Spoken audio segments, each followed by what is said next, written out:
Hello students, welcome to Diya Educate. Smart Mind, Smart Solution. So we, goal guiders, we create future.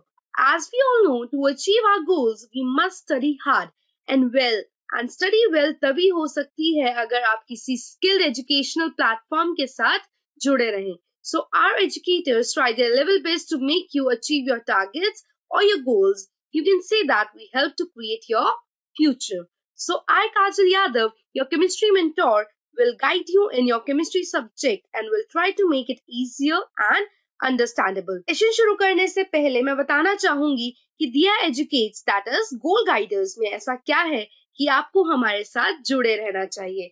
All the educators in our team are highly qualified and we always will try to interact more and more with you. And for this, हम क्या करेंगे, हम daily 2 sessions रखते हैं for पर educator and we focus on clearing your concept. We do not believe in रटाफिकेशन and हम कभी भी नहीं कहेंगे कि रट्टा मारो.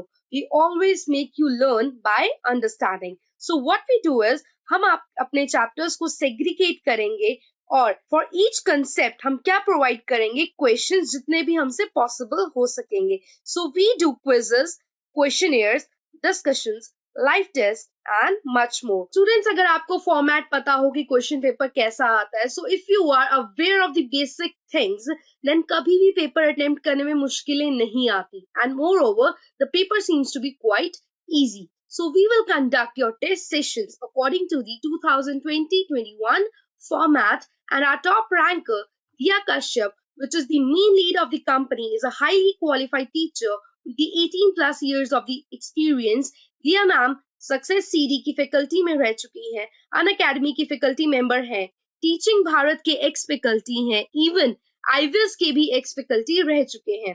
She is also the content creator of the exam fear for the classes 11th and 12th. Her profile is very much good. What we will now focus is that we will not just stick to the science, हम बाकी subjects को भी आपको proper knowledge दे पाए, हमारी यही कोशिश रहेगी. हमारी टीम में इंक्लूड होते हैं, including me, our team has the members that is Mansi ma'am, Shalu ma'am, Sadhana ma'am and Nishu ma'am. And Telegram पे ज्वाइन करने के लिए टेलीग्राम डाउनलोड कीजिए एंड ऊपर दिए गए लिंक को वहां फिल कीजिए एंड लिंक भरते ही आप हमारे साथ ज्वाइन हो जाएंगे हमारे टेलीग्राम ग्रुप में जिसका नाम है दियाज जिम. एंड ये ग्रुप हमने अपने स्पेशली अपने प्यारे बच्चों के लिए बनाया है. दियाज जिम का मतलब है our gem, that is you all students are gem for us, you all are precious to us, and we will help you in each and every way to achieve your goals. So let's start with our today's lecture. So students, let's start with the class 9 science chemistry chapter number 4, structure of atom, the last theory video in which we will cover the following topics, that is isotopes, isobars and isotones. तो इस video में हम पढ़ेंगे isotopes क्या होते हैं, isobars क्या होते हैं, आइसोटोन्स क्या होते हैं, राइट. तो let's start with the first one we have is isotopes. Iso का मतलब क्या होता है, सिमिलर. तो इसमें क्या चीज सिमिलर होने वाली है, इसमें एटॉमिक नंबर सिमिलर होने वाला है. So isotopes are those species, those elements which have same atomic number but different mass number. Dalton's की थ्योरी के अकॉर्डिंगली जो एक एटम है उसका जो मास नंबर है वो हमेशा कांस्टेंट रहता था, लेकिन ऐसा नहीं था. जब आइसोटोप्स की डिस्कवरी हुई तो डाल्टन्स की थ्योरी फेल हो गई थी.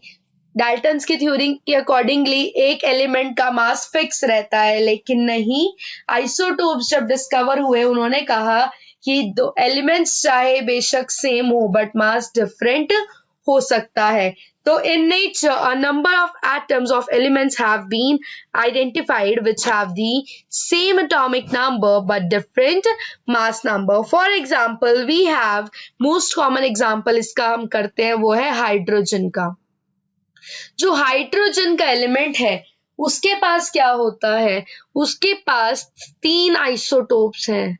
It has 3 isotopes of hydrogen, right. फिर ये जो 3 आइसोटोप्स हैं हाइड्रोजन की कौन से हैं, फर्स्ट है हमारा कौन सा, the first one is called as protium, second one is deuterium, and third one is tritium. Right hydrogen के 3 आइसोटोप एग्जिस्ट करते हैं, hydrogen hydrogen hydrogen, atomic number तीनों का सेम है, मास नंबर डिफरेंट है, प्रोटियम 1, ड्यूटेरियम 2, ट्रीटियम इज 3। तो ये 3 isotopes किसके हैं? हमारे हाइड्रोजन के।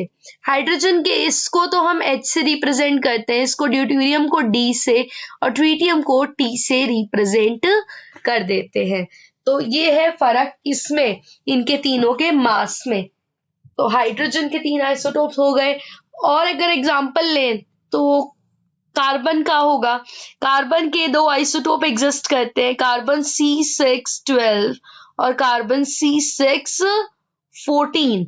तो ये 2 आइसोटोप्स किसके एग्जिस्ट कर रहे हैं? कार्बन के, जिनका एटॉमिक नंबर कितना है? एटॉमिक नंबर 6 है। मास कितना है? मास है 12 एंड 14। राइट अगर और बात करें एग्जांपल्स की तो क्लोरीन के आइसोटोप्स है, क्लोरीन का एटॉमिक नंबर 17, एक का जो होता है मास होता है 35, राइट, और एक का मास होता है कितना? 37। तो 35 और 37 क्या है? इनका अलग अलग मास है। सो मास ए से रिप्रेजेंट करते हैं 35 and 37, atomic number Z say that is 17, right. तो हो गया हमारा क्या? अलग अलग आइसोटोप्स हो गए। अब इन एग्जांपल्स के बेसिस पे हम क्या करते हैं? आइसोटोप्स को डिफाइन कैसे कर सकते हैं? The species which have same atomic number but different mass number are called as isotopes. Therefore, we can say that there are 3 isotopes for hydrogen atom, namely protium, deuterium, and tritium. Right? Many elements consist a mixture of isotopes, है ना? अब अलग अलग mixtures होते हैं isotopes के एक element के अंदर। हर आइसोटोप जो होता है एक एलिमेंट का, वो एक प्योर सब्सटेंस होता है।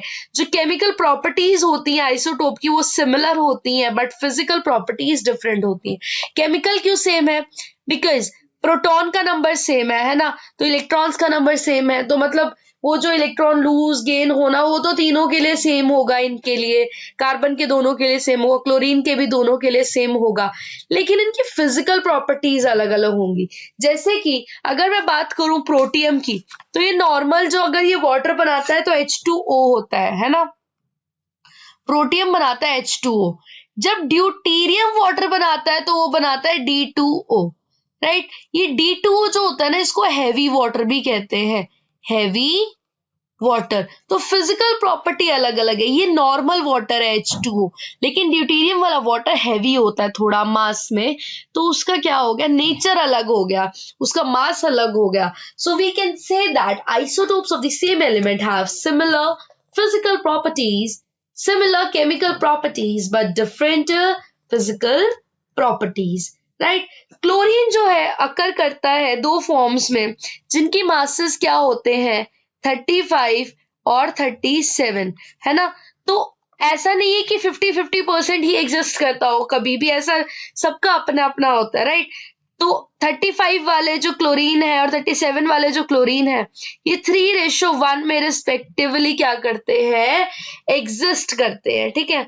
जैसे कि अगर मैं बात करूं, मेरे पास 4 क्लोरीन मैंने कहीं से उठाए, तो उनमें से 3 का मास 35 होगा और एक का मास कितना होगा? 37 होगा, है ना। तो क्वेश्चन क्या अराइज होता है कि हम मास क्या लें क्लोरीन का?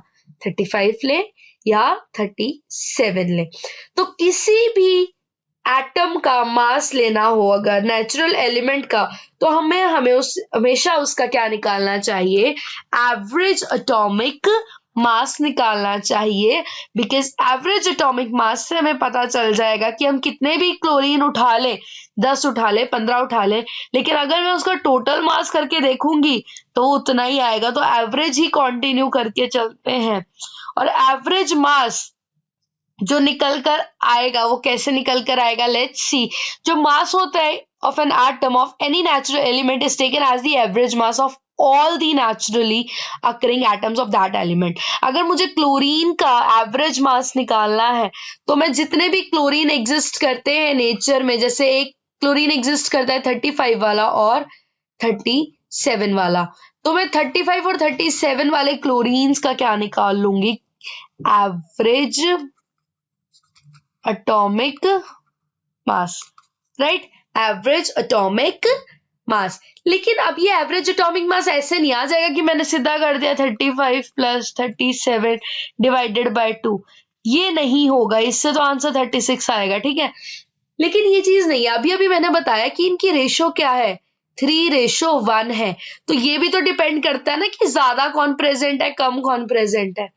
तो हम क्या करते हैं, एवरेज मास निकालने के लिए एवरेज एटॉमिक मास निकालने के लिए हम एक फॉर्मूला यूज करते हैं, जो क्या होता है, हम मास लेते हैं, लेट एक का A1 है ना, एक का मास लिया, उसकी परसेंटेज लिया, राइट, प्लस दूसरे का मास लिया, दूसरे का मास होगा जैसे कि A2 है ना, और उसकी परसेंटेज लिया, राइट। अगर ये 3:1 में प्रेजेंट है तो इसका मतलब 75% 35 वाला है और 25% 37 वाला है। तो average atomic mass of chlorine कैसे निकल कर आएगा, A1 दैट इज 35 अगर मैं ले रही हूँ तो परसेंटेज क्या है उसकी 75, राइट, प्लस A2 कितना है, A2 comes out to B 37, उसका परसेंटेज कितना है 25/100, राइट। तो आंसर कैसे निकलेगा, इट इज 30, ये हो जाएगा 3 4 1 4, ये हो गया 4 है ना। तो अब क्या करेंगे, 35 इंटू 3 कितना होता है, 35 3 is 105 divided by 4 and 37 divided by 4, 7 5 2 3 4, it is 142 divided by 4, right।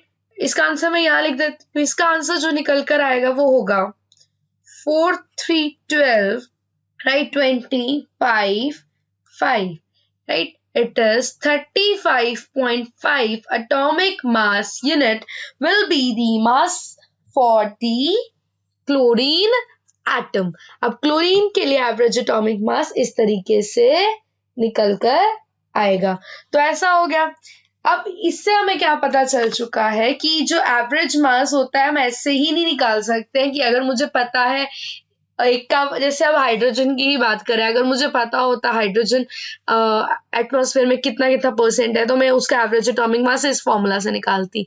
लेकिन अभी मैं ऐसे थोड़ी निकालूंगी 1 + 2 + 3 divided by 3, that comes out to be 326 divided by 3, that is 2। तो एवरेज एटॉमिक मास हाइड्रोजन का आ जाएगा 2। नहीं, लेकिन अगर मुझे उसकी परसेंटेज पता होगी तब मैं उसका एवरेज एटॉमिक मास निकाल सकती हूँ, बिकॉज हमें नहीं पता कि जो प्रोटियम है, ड्यूटेरियम है और ट्रीटियम है वो कितना कितना परसेंट प्रेजेंट है एटमॉस्फेयर में। ऐसे ही क्लोरीन में 35 वाला ज्यादा प्रेजेंट है एज कंपेरिजन टू 37 वाला, तो एवरेज एटॉमिक मास ऑब्वियसली 35 वाले के अराउंड होगा, ना कि 37 वाले के अराउंड। तो आ गया ना 35 के अराउंड 35.5 क्लोरीन का average atomic mass. Fractional mass आया है, it means if you take a certain amount of chlorine जिसके अंदर दोनों आइसोटोप्स होंगे तो उसका भी मास कितना होगा 35.5। अब इसकी कुछ एप्लीकेशंस हैं, सिंस जो केमिकल प्रॉपर्टीज हैं हमारे आइसोटोप्स की of an element are the same, है ना। हमने क्या करा था, केमिकल प्रॉपर्टीज इनकी क्या रहती है, आइसोटोप्स की सेम रहती है ना। हम फिर ना हम क्या करते हैं, normally we are not concern about the taking a mixture, हम मिक्सचर नहीं देखते हैं, but some isotope have some special properties in it which find them useful in various fields. कुछ आइसोटोप्स की ना अलग अलग ना प्रॉपर्टीज होती हैं जो अलग अलग फील्ड्स में बहुत इंपॉर्टेंट होते हैं। जैसे यूरेनियम का एक आइसोटोप है, यूरेनियम का आइसोटोप है। अब ये जो यूरेनियम का आइसोटोप है ना, ये जो न्यूक्लियर रिएक्टर्स में ना एज अ फ्यूल काम करता है, तो ये इसका क्या हो गया, यूज हो गया, है ना।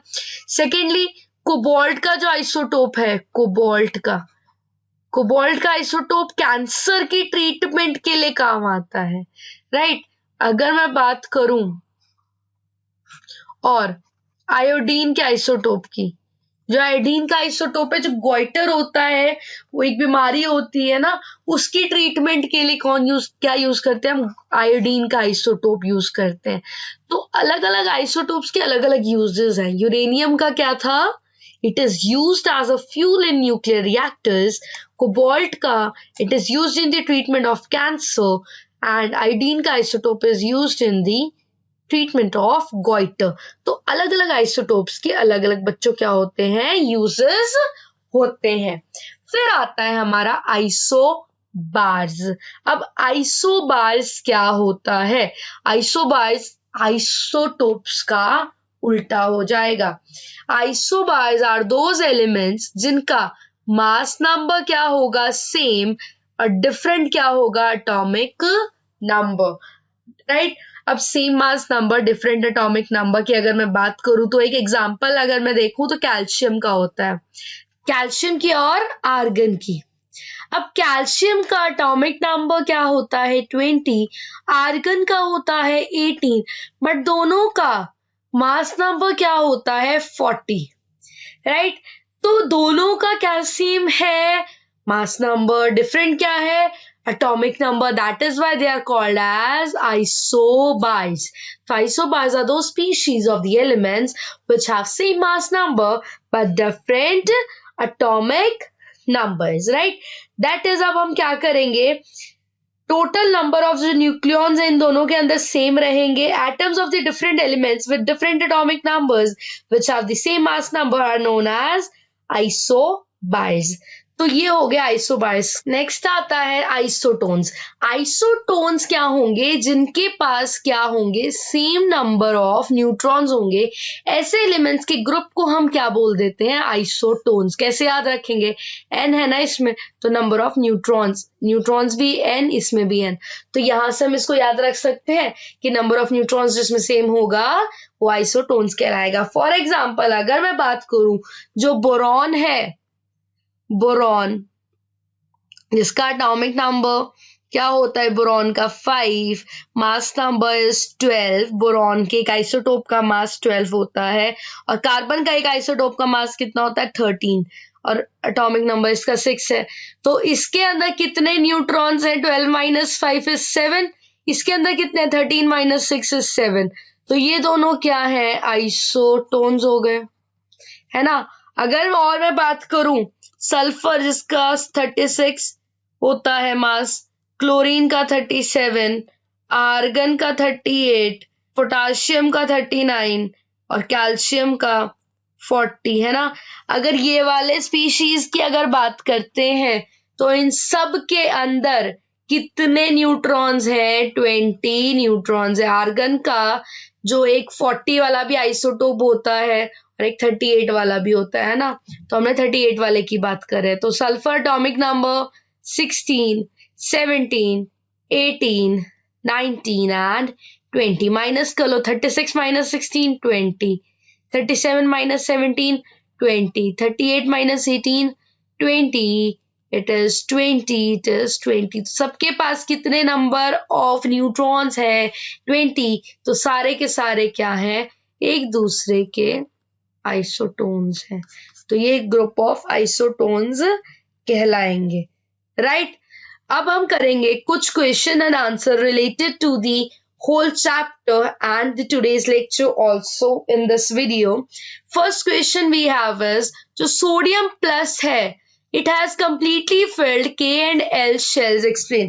अब जो सोडियम प्लस है उसके पास completely filled है K शेल भी और L शेल भी.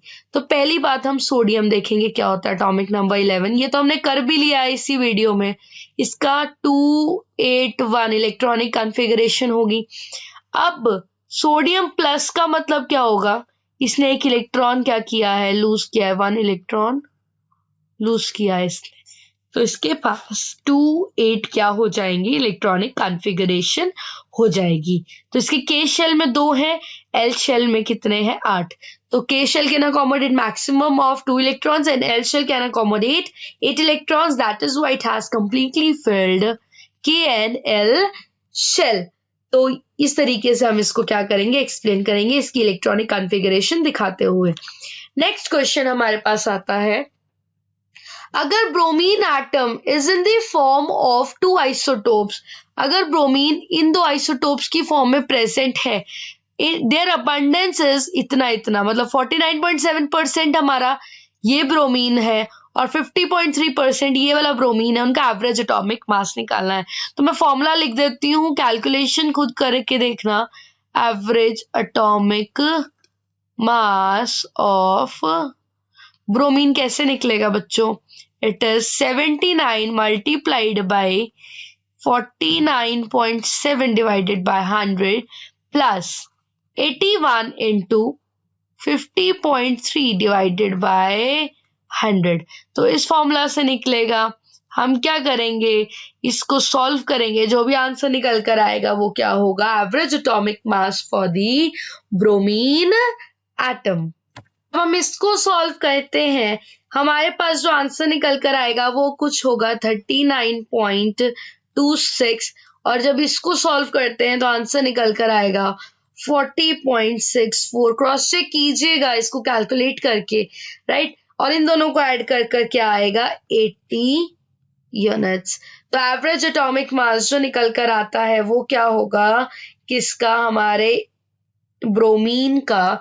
वैसे तो 79.9 कुछ आता है, मतलब रफली अगर मैं बात करूं तो it comes out to be 79.9, right. तो उसको हम क्या कर लेते हैं, 80 ही लिख सकते हैं, बिकॉज 0.9 को अगर हम देखें तो वो नेक्स्ट डेसिमल पे शिफ्ट हो जाता है ना, तो हम उसको 80 यूनिट्स भी लिख सकते हैं. तो एवरेज एटॉमिक मास ब्रोमीन का ये निकल कर आता है. नेक्स्ट क्वेश्चन है, अगर Z3 है, मतलब एटॉमिक नंबर 3 है, तो एटॉमिक नंबर 3 किसका होता है बच्चों, वो होता है लिथियम का. तो lithium has atomic number 3. What would be the valency of the element? Also name the element.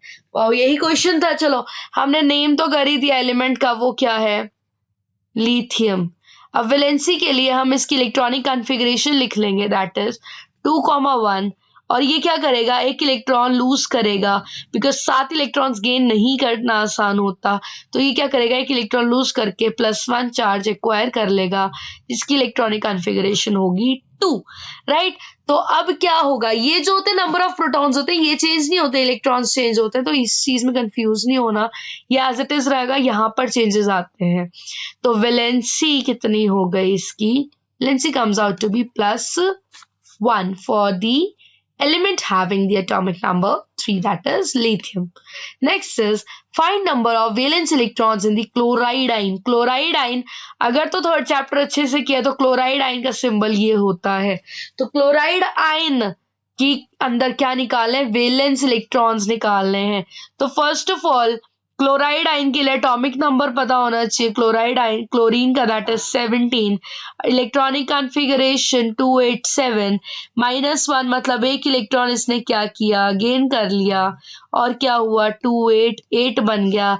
तो वैलेंस इलेक्ट्रॉन्स मतलब लास्ट शेल के इलेक्ट्रॉन्स पूछे हैं, तो valence electrons would be equals to 8. तो 8 वैलेंस इलेक्ट्रॉन्स इसमें होंगे.